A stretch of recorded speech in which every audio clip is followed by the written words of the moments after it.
So the weekend's been all about DLC 3 within Call of Duty World War II, but what about the week up ahead? Because believe it or not, there is a ton to look out for this week, and a lot of things are coming that are going to be physically playable to players all across the board in World War II. Some things a little bit more specific and exclusive to one platform, and then all sorts of other things happening throughout the week. So again, we're going to be taking a look at 9 things to look out for in Call of Duty World War II this week. A lot of heavy hitters this week actually, and some stuff that I'm really excited to talk about. So that said, with a bright future ahead of us in Call of Duty World War II, let's jump right into it.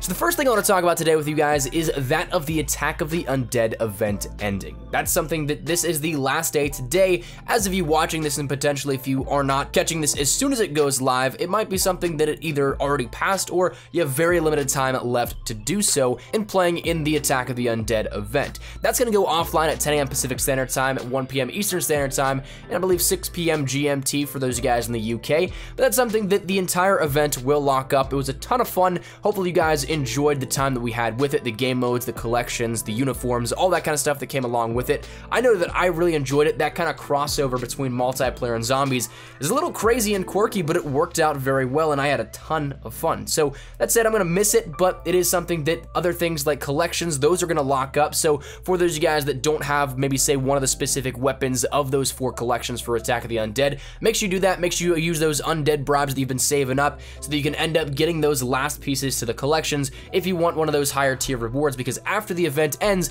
we've said this a couple of times, but after the event ends, even if you end up getting all the other things out of random supply drops to which you have say 7 out of 7 completed on that collection, it won't give you the overall collection reward because it is locked up at that point. So kind of a bummer, but that's just how it goes with that. But again, additionally, things like game modes of Horde Point and Relic, those are going to be done starting tomorrow once again. Infected is staying, however, so that's something that is absolutely fantastic. Hopefully with the removal of the 150 match completion special order, people will start to play Infected again and it won't be an AFK playground. Hopefully that happens, but only time will tell with that one. Additionally, if you're somebody that likes to play around in the headquarters, command soldiers, just chill out there to farm social score, whatever it may be, you're gonna notice a difference that we'll see the new headquarters, or I guess the normal headquarters, return. It's no longer gonna be thematic in the sense of that of the Attack of the Undead event. It's gonna go all back to normal. We'll see everything thematically brought back to that state of normalcy. And one also other thing to add is that Corporal Green will be back. Butcher is, as they say, going back to the front lines. So again, that's something that in my books kind of hints towards, once again, we're not gonna see an event drop tomorrow with the DLC, but instead we'll see that probably in about 2 weeks' time, as we see in terms of, say, the down periods between each event. We've kind of seen that average time be 2 weeks. So again, we'll see Butcher return in no time for sure, but for the time being, Corporal Green is back manning the Quartermaster, and so therefore you can get all your contracts, all your collections, that kind of stuff through her. And talking weapon contracts, that's one that I want to touch on briefly because it was actually given to us early once again. The last couple have actually been given to us in advance, so we know what to look out for that week. And this is actually one that I think you should totally take advantage of, especially if you didn't get it during the Attack of the Undead event, that being the brand new PTRS weapon contract. It's actually one of the most up-to-date weapon contracts we've seen to date, and if I'm not mistaken, it actually is. It's not one of. So the PTRS was added a couple of weeks ago with the Attack of the Undead event. It's an awesome sniper rifle. It's a one-shot anywhere on the body, and even its FMJ potential naturally can go through almost any surface and still be a one-shot,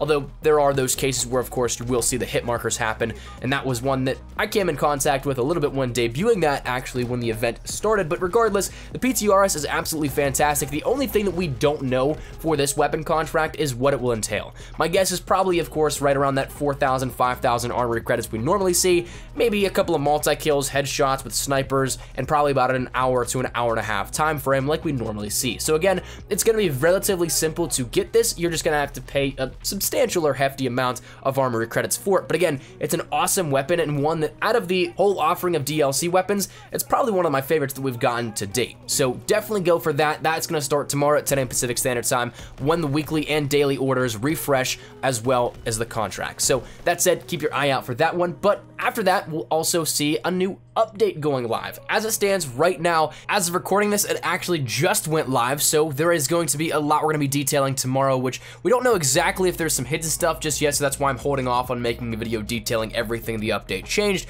but it is something that you ended up having to download an actual title update for Call of Duty World War II on PlayStation 4, probably by the time you're watching this Xbox One, and I believe it's actually held off until next week for PC, which is unfortunate, but since Sledgehammer doesn't actually handle the PC port themselves, it has to go from Sledge to Raven at that point, so there is a slight delay in how the translation of rollouts works with that. So unfortunately, it's going to be held off until next week, but again, you're going to need to download an actual title update for Call of Duty World War II, again, probably today for those of you guys on console. Next up, though, is something you can look out to playing for the entire week, but it actually, again, went live earlier than that of when it was anticipated. It went live with this update, but the brand new Cavalry division is now live within Call of Duty World War II, so you get to play it out the entire way, and of course, along with that, you'll get everything that comes along with the division, such as the shield, the new abilities in terms of those ranks that it'll offer, to which that, again, once is a rank 1 of carrying a shield that offers protection against attacks, a rank 2 of while sprinting shield charge to ram enemies, a rank 3 of an improved objective capabilities, and a rank 4 of objectives giving extra score,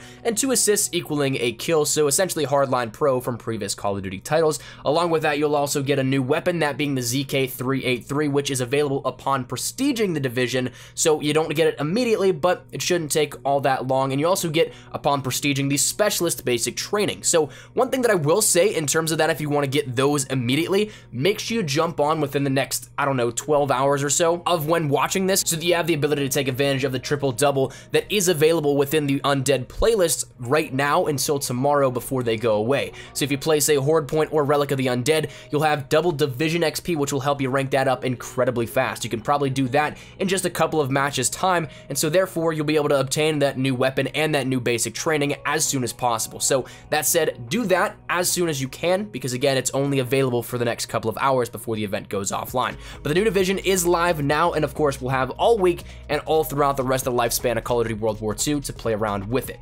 After that, though, we'll end up seeing DLC 3 dropping tomorrow for PlayStation 4, or depending on when you watch this, it may already be happening for you guys. It's, I believe, midnight Eastern Standard Time, and wherever that may subsequently fall across the world, wherever you are at in terms of your time. So I think that's the timing, but it could be off by an hour or two there, but regardless, it's going to be dropping tomorrow for PlayStation 4, 30 days later for Xbox One and PC, and it's going to be a lot of fun. If you guys checked out the videos earlier throughout the weekend here, we were debuting all kinds of stuff that we'd be seeing, not only just the maps, but also the brand new Cavalry division, the brand new weapon, all that kind of stuff you'll have access to starting today, and plus the maps tomorrow. So keep an eye out for that one, have some fun with that, and of course, that leads me into the next thing I want to talk about. There potentially may be a double XP event for the launch of DLC 3.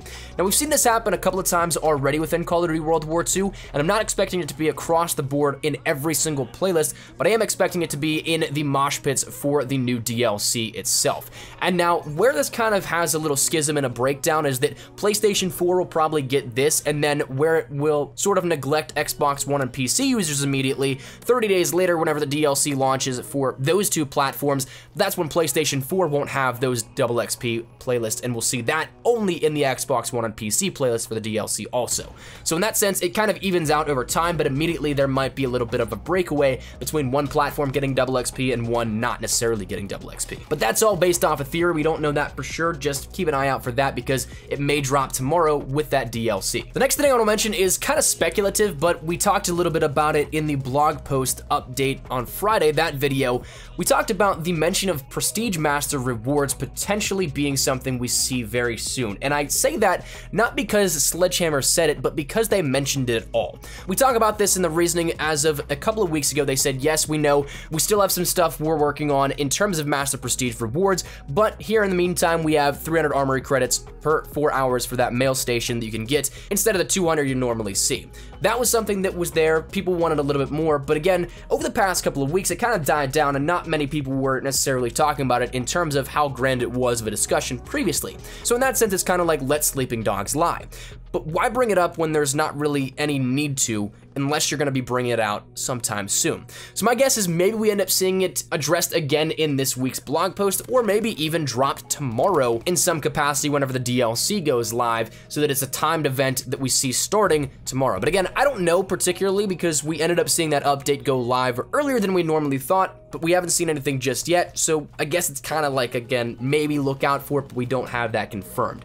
And the final thing that I do want to mention is that of the blog post on Friday. Again, we don't have any week off for this one, so we'll be seeing some sort of probably recap of the DLC launching, some new updates in terms of maybe another teaser for an event that might happen, though I'm not entirely sure. I'm looking out entirely for that one, but keep your eyes open for it. We'll also probably see some mention of other double XP events, other things like that, smaller things. And again, I'm still looking forward to more information on the Prestige Master rewards, so maybe it'll happen in that blog post, but again, that's kind of where we're wrapping it up. So that's 9 things in Call of Duty World War II to look out for this week. Again, a huge week ahead in terms of Call of Duty World War II content compared to what we've seen previously, so very excited for what we have on the deck now with this. Hopefully you guys are as well. With that said, let me know your thoughts in the comment section down below. Is there anything in particular you're looking out for this week in Call of Duty World War II? Is there anything that you are maybe not necessarily looking out for? Whatever it may be, feel free to let me know your thoughts down there in the comment section down below. Hopefully you guys enjoyed the video though. If you guys did, make sure to drop a like down below, and of course if you guys are new to the channel, make sure you guys subscribe so you don't miss a single thing regarding Call of Duty World War II and DLC 3 content and everything we have moving forward. You guys absolutely killed it with the support on the recent DLC video, so truly thank you guys so much for that. Greatly do appreciate it. I'm looking forward to putting out more content for you guys, so if you're interested in that, make sure that subscribe button if you guys are new. And also, if you guys want to follow me over on Twitter, that's the best place to get connected outside of YouTube. Practically live on Twitter, so if you guys want to strike up a conversation, ask me a question, whatever it may be, link is down there in the description below. And also, if you guys want to follow me over on Instagram, that is also in the description below if you guys want to check that out. But all that said and out of the way, hopefully you guys had a fantastic day. Thank you all so much for watching. I'll see you guys later. Take care. Enjoy the week ahead. I'll see you later, and peace.